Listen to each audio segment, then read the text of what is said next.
Want to know how much talk, text, and data you have left on your Tracfone? It's simple. You have several options. Use the Tracfone app available on iOS and Android for real-time balance updates and notifications. Visit the Tracfone website at myaccount.tracfone.com and log in to see your balance and expiry date.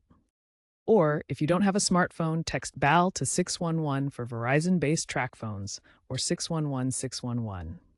You can also call 611 from your Tracfone to speak with customer service.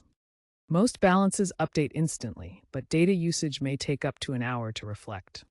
Your Tracfone balance consists of minutes for calls, texts, and data measured in GB. Keep in mind that balances expire.